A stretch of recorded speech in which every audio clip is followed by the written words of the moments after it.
د دې سړک چې د پنجشیر پیریان ولسوالۍ څخه بیا جوړیږي تر بارک پورې او دغسې تر توپخانې زیباک ولسوالۍ پورې.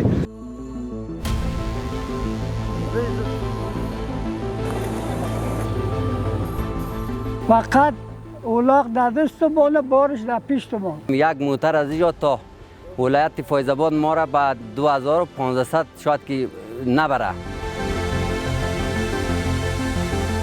مردم هم از تمام جایی جا آمدن به ساخش هستن، از تمام جایی جا دکان میخرن.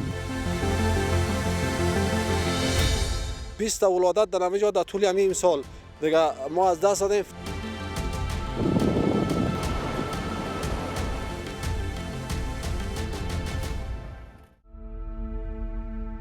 پنجشیر یکی از 34 ولایت افغانستان است و در شمال شرقی این کشور واقع شده است.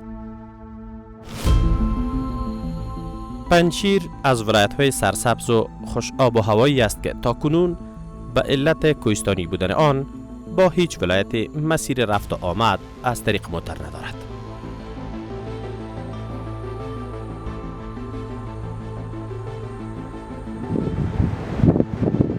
تنها راه کوتاه مدت که از طریق ولایت پنجشیر از مسیر خاواک به بغلان به حیث راه بدیل سالنگ در سال گذشته در نظر گرفته شده بود، دوباره قابل استفاده نیست.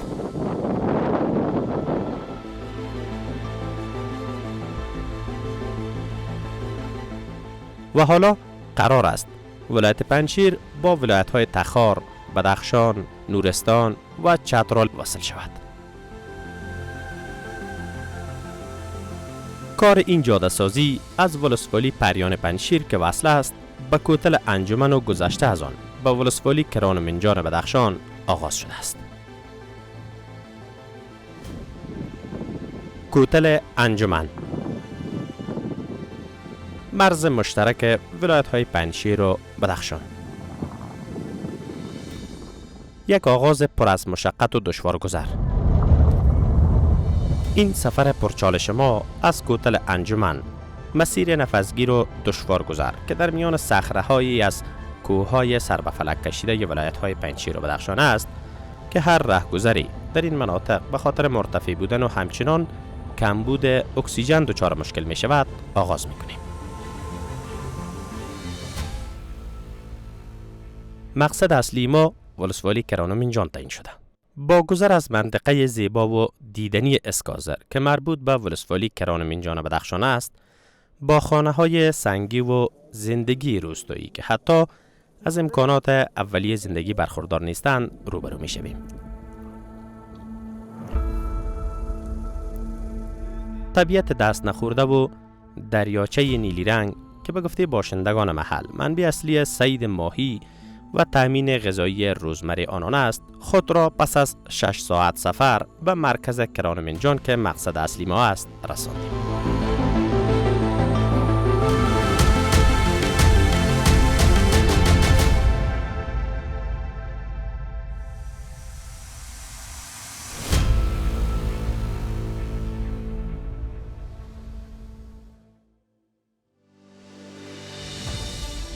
ما قرار است جاده هایی که از سوی لوای فوق‌العاده پنجشیر ساخته و یا هم در بسیاری از مناطق ولایت های پنجشیر و بدخشان بازسازی شده به تصویر بکشیم. کار ساخت و ساز این جاده ها به دستور رهبر امارت اسلامی آغاز شده که هزینه آن تاکنون مشخص نیست. جاده ای که از مرکز ولسوالی کران و منجان و فیض آباد وصل شده 160 کیلومتر درازا دارد. هرچند این جاده در زمان گذشته ساخته شده بود اما قابل استفاده نبود و حالا دوباره بازسازی شده است. د دې سړک چې د پنجشیر پیریان ولسوالۍ څخه بیا جوړیږي تر بارک پورې او دغسې تر توپخانې زیباک ولسوالۍ پورې د دې ګټې ډېرې دي. یو دا چې دغه ولسونه ډېر شاته پاته وه، هېڅ خدمت ورته نه و سوی بلکې سړک یې نه درلودی او سره سره د دې دغه لار د چین ترانزیټي جوړېدلی سي، د پنجشیر د لارې چې کابل ته خلک کولی سي چې ترانزیټي د دې لارې نه استفاده وکړي. ولې د بدخشان ولایت څخه د سالنګونو پر لار باندې چې لاره څومره ده، په دې لار باندې 211 کیلومتره کمیږي لار. این مسیر همچنان به گفته مسئولان قرار است به واخان بدخشان وصل شود که یک راه ترانزیتی میان افغانستان و کشور چین به شمار می رود. سرکی که به طرف فیض آباد میره به واخان وصل میشه که شاید که راه ترانزیتی به مرکز شود در آینده ها، و سرکی که به طرف سرحدات میره این هم بسیار ارزنده است که مردم و ملت ما که در امتداد ایران اونا زندگی میکنن، اونا کلشان به مرکز و به ولایت وصل میشون و سرک یک ضروریت اولیه زندگی است که باید سرک جور شد. متاسفانه در گذشته ها این مناطق سرک نداشتن و به مرکز رسیدگی نداشتن، به صحت و به دکتر و به حتی به مواد غذایی که قیمتایشان ده چند بلند بود، اونو قیمت ها به پایین آمده که این سرک ها وصل شده. مردم بدخشان و رانندگانی که از این مسیر به کابل و یا هم به ولایت پنجشیر رفت آمد میکنند میگویند که پیش از این جاده قابل استفاده نبوده و با چالش های زیادی دست و پنجه نرم میکردند.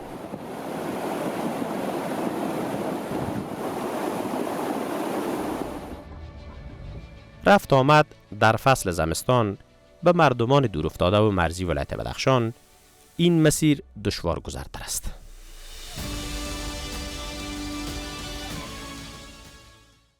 ما وقتی که از ایران با کابل میریم در مثلا در 16 ساعت 15 ساعت میرسیم از خود بارک.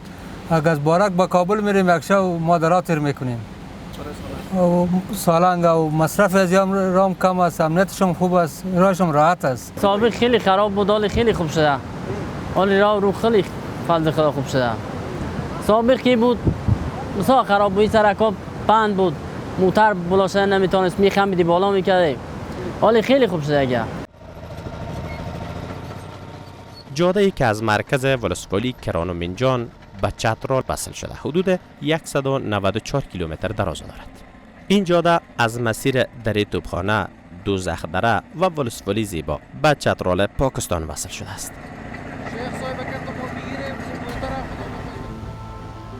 در بیشتر نقاط این مسیر مردم زندگی نمی کنند و همچنان به علت دور بودن خانه های مردم و شب بودن دیدگاه مردم را با خود نداریم.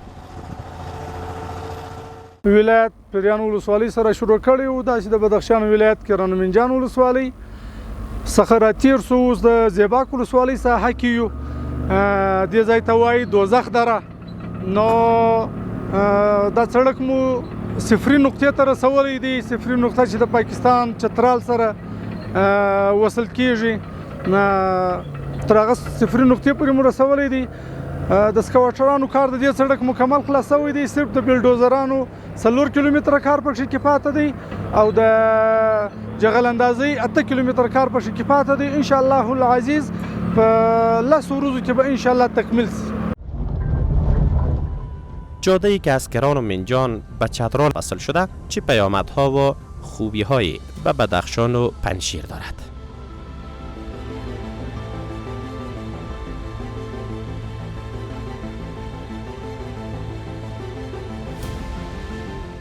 این سرکایی که پنجشیر ساخته میشه و بدخشان وصل میشه و نورستان و جای دیگه در وقتهای گذشته به خصوص حتی در وقت مجاهدین هم این مسئله امنیتی مطرح میشد تا در حرکت بسیار سریع اینو انجام بده و در پالوش هم نوع بسته شدن پنجشیر از این طریق با بدخشان و با نورستان از لحاظ اقتصادی که قدر اهمیت زیاد لحاظ اقتصادی ندارن، برای که شما میفهمید که درست است که بدخشان از جمله مسئله معدن و دوگاپا و پنجشیر و مدارات دارن، ولی از لحاظ تولیداتی که بتونه اقتصاد ملی را مطرح کنه از لحاظ کالایی بازو قدر نیست. از این مسئله امنیتی بسیار خوب است. بخش دیگر این ساخت و سازها مربوط می شود به مسیری که از ولسوالی کران منجان بدخشان به پارون مرکز ولایت نورستان است.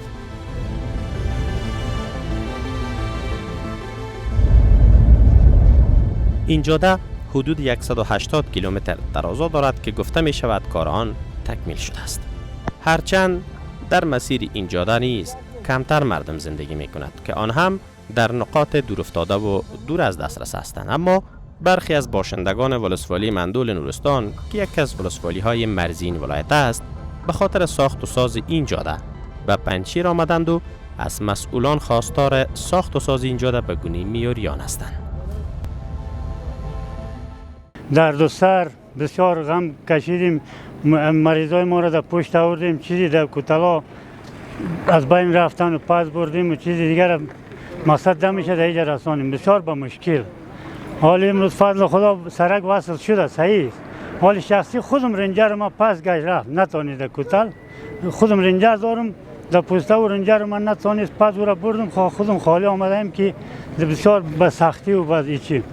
و مریضای ما که در او تکلیفات در او چوب الحمدلله علی امروز میشه که با تکلیف میاریم. یک خط سیر سرک ما جور کردیم، دوباره این ترمیم کاری شوه و بسیار نزدیک میه. اما برای زیر بسیار گرمی است، همیشه بسیار با ما خوب میریم. یک روز مکمل یک روز رو نزدیک میشه، یک روز ما 2 روز به اوج منزل میکنیم. اینجا که سرک خوبتر جور شوه یک روز ما اینجا رسیده میتونیم، بسیار خوب میشه. ما از راه پنجشیر به مراتب نزدیکتر از راه نسبت راه قبلی که از راه لغمان میرفتیم است. یکی از اساسی ترین سرک میشه که ما نه تنها خود ما برسیم، ما وسایلی که مورد نیاز ماست از قبیل آرد، روغن، وسایلی که روزمره استفاده میشه مورد نیاز ما بهتر از اینجا تامین کرده میتونیم نسبت به راه قبلی.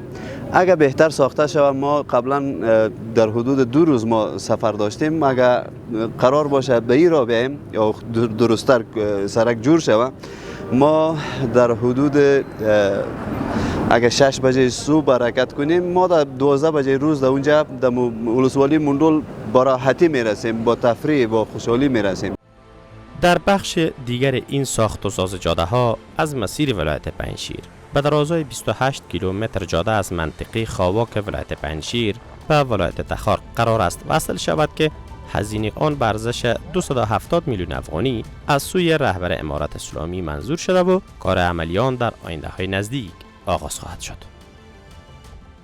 سرک سوم که پنجشیر را به تخار یا ورسج وصل میکنه، ولسوالی ورسج تخار هم منظوری امی سرک آمده و در حالت داوطلبی است. در وزارت انشاءالله که برنده داوطلبی میای کارم شروع میکنه انشاءالله. لوای فوق‌العاده پنجشیر در کنار جاده سازی یک شهرک که گنجایش 1572 دکان و 1200 خانه مسکونی را دارا است، به گفته آنان در مرکز ولسوالی کرانمنجان با معیارهای شهری می سازد که همزمان با توزیع زمین در این شهرک بیشتر ساکنان ولایت‌های همجوار در این شهرک زمین خریداری کردند. نو شهرک هم جوړ سو، تقریبا 1502 دکانه په دې شهرک کې تنظیم شوي دي او تر دې مهاله 1200 کورونه پکې تنظیم شوي دي، 90 ادارات ته ځایونه ورکولی شوي دي په دې شهرک کې. او په دغه ډول باندې د شهرک پر ضرورت باندې نو مساجدو ته ځای تعیین شوی دی او اتو د مدرسو ته ځای تعیین شوی دی. نو د شهرک لپاره څه ضرورت وي، کلینیک و هر څه ټولو ته ښه نظم نیول شوی دی. 12 سال میشه که ما اینجا برادر ما میدیم اینجا دکاندار هستیم، ولسوالی شکمیش ولایت تخار از اونجا هستیم دیگه. فضل خدا سه بین شهرک ما هم جور شده، بیخی سه آماده برادر ترمیم کاری است، بیخی مردم برادر توش تافته، فضل خدا بیخی خوب شده و از بازارهای ما خوب شده دیگه، کاروبار هم خوب است. ولسوالی کرانمنجان ولایت بدخشان یکی از دورافتاده ترین مناطق این ولایت است که نبود جاده، مرکزهای درمانی و مکتب از چالش‌های اصلی مردمان این ولسوالی است. دامه راه که میرفتیم به ایجرم و فیض‌آباد میرفتیم، مواد میگرفتیم، میومدیم بسیار همین سرک‌های پست و بالا بود، مرکبامون میمرد، اسبامون میمرد، بار قطعی به دریا میرفتن. این حالی با فضل انسان خدا یک کمی ولی غلیمت شده و خوب شده. تنها در یک روستای دورافتاده این ولسوالی در یک سال پسین دست کم 20 زن به علت نبود مرکزهای درمانی پزشک و قابل جان باختند.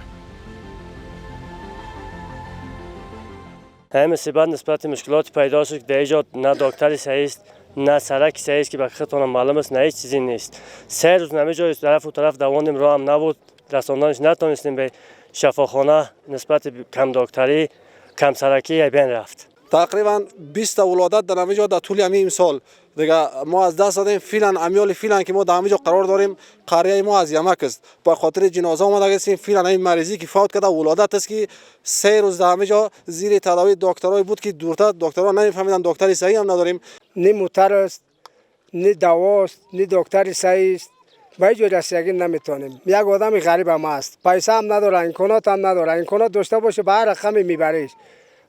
پارسال تا حال یکم 20 نفر همین ولادت در این قریه وفات کردگی است. راه های این ولسوالی به مرکز بدخشان دشوار گذرتر است.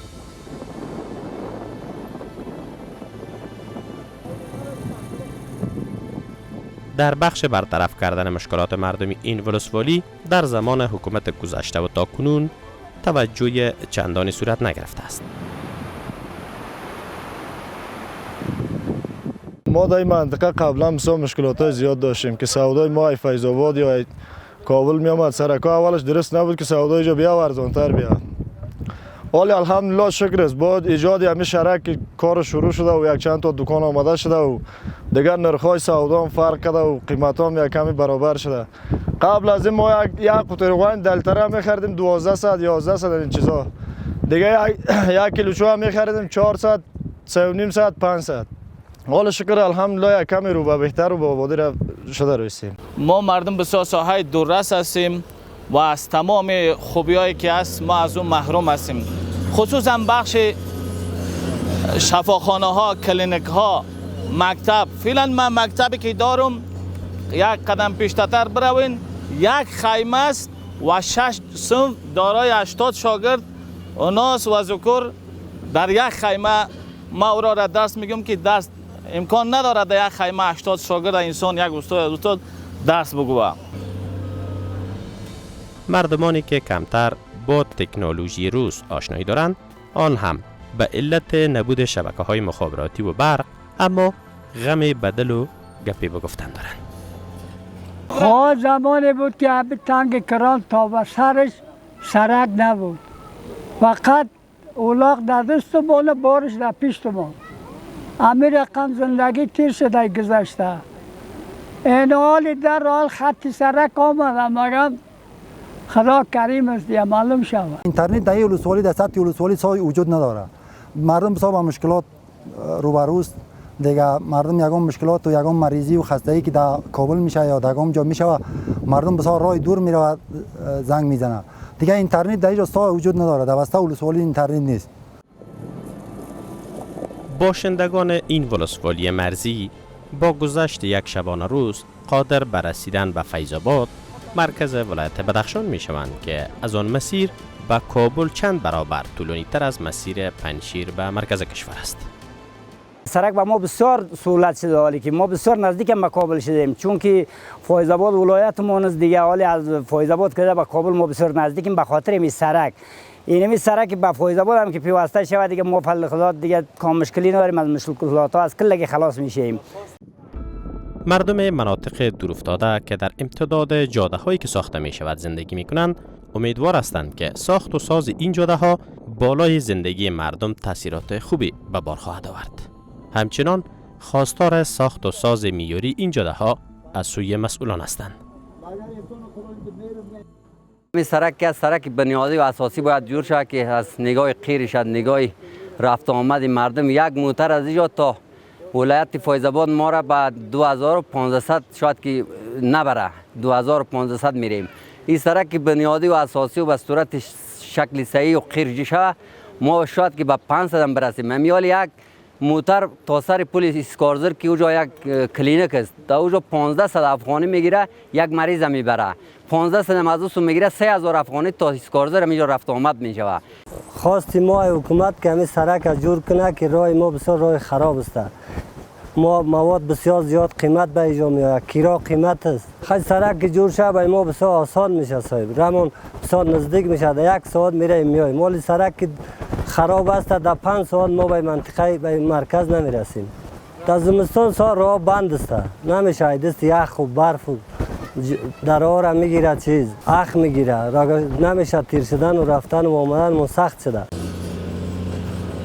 کار در معدنها منبع درآمد اصلی مردم ولسوالی کرانو منجان است که به گفته آنان پس از روی کار آمدن دوباره امارت اسلامی آنان اجازه کار کردن در معدنها را ندارند.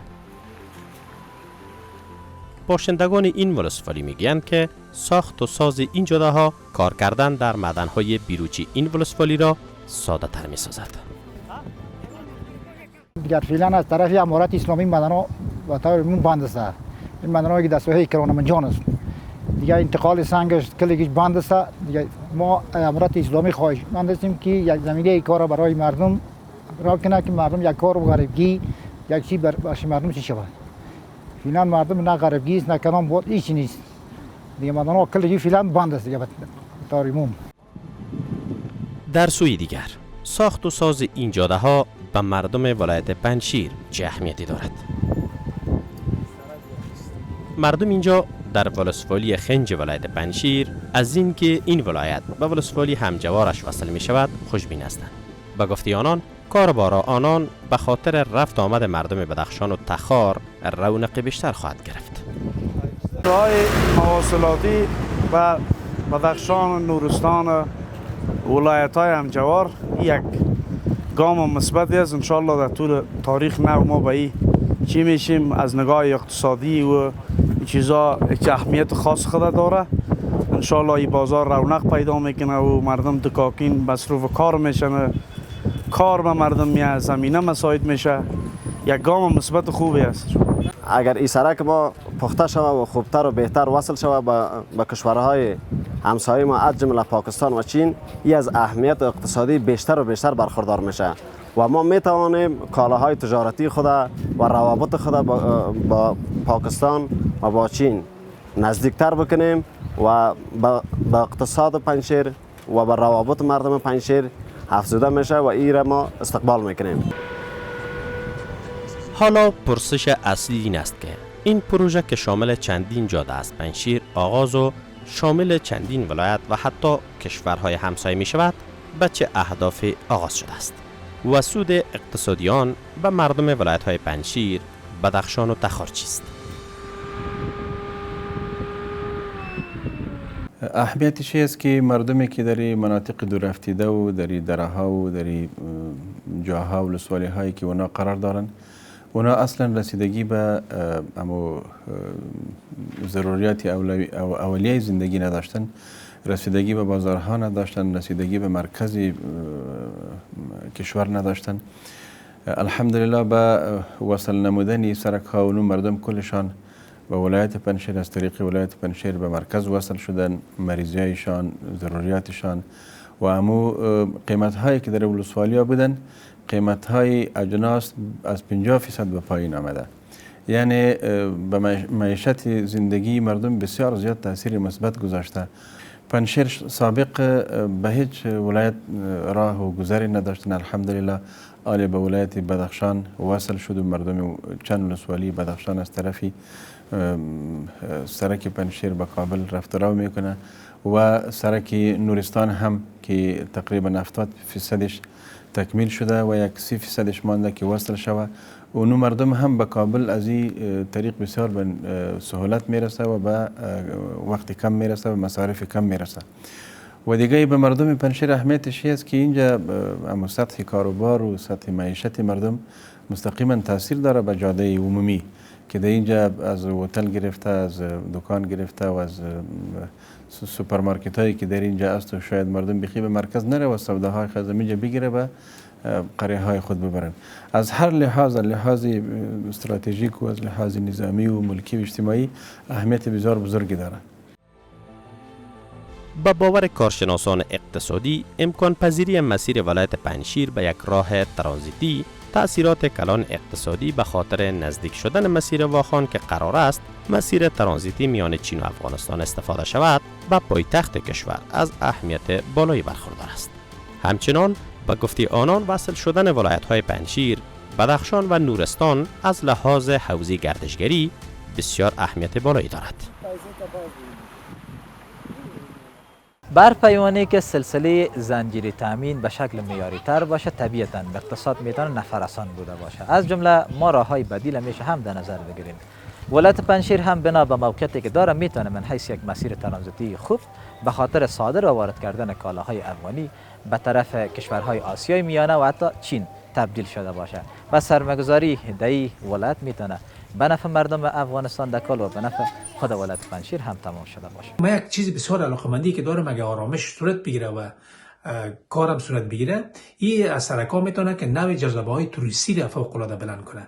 یعنی از پنجشیر که خودش یک جاذبه توریستی داره میتونه به نورستان، میتونه به بدخشان که در هر سه از اینا جز جذبه های توریستی افغانستان است، میتونیم ما بسیار عاید کلان به دست بیاریم و در حقیقت یک حوزه توریستی را ایجاد بکنیم در صورتی که سرکا درست صورت بگیره و در پاروش هم این مسئله آسایش تا اندازه آسایش توریسم مد نظر بگیرن و اگر حال جور نمیتونن در پلان داشته باشن. گپ بسیار جالب و خوب از لحاظ اقتصادی توریستی و از لحاظ امنیتی فوق العاده است. حالا دیده شود که پس از ایجاد، بزرگسازی و تکمیل شدن کار این جاده ها آیا ممکن است این جاده ها به علت کوهستانی بودن و صعب العبور بودنشان به گونه معیاری و اساسی ساخته خواهد شد یا خیر؟